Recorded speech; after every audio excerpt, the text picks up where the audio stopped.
Gawin nga natin tong yun. Shift X, same functionality para mag-fill. Ito yung fill, ito yung stroke. And then, let's try another tool. Pencil tool. May iba't ibang klaseng pencil tool. Hot brush tool. Basahin natin. Painting editable brush stroke as if you were painting on paper. Wow, that's nice. Nagbe-vector painting ako. Stroke width, same as Adobe Illustrator. Pero kailangan natin ng stroke color para makita natin siya.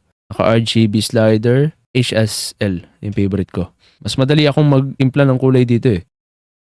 Yung ganda.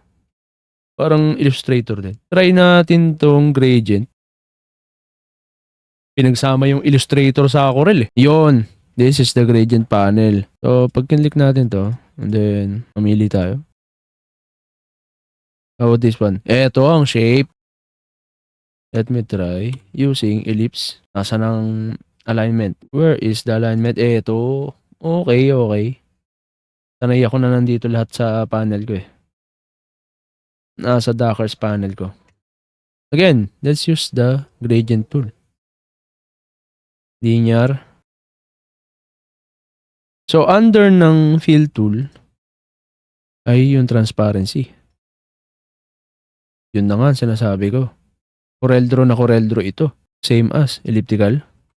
So, para ma-appreciate natin tong transparency, kailangan natin ng another shape. Artistic text. Add decorative artistic text to your design. Let me try. Try nga natin. Affinity.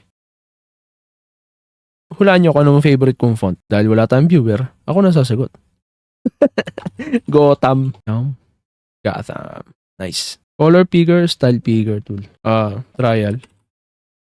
So, kung ito ay ibang font, balik natin sa Arial. Assumingly, meron tayo ibang text. And then, let's try this style picker. Makokopya niya kaya yung font? Oo nga. Tama. Oo nga, tama.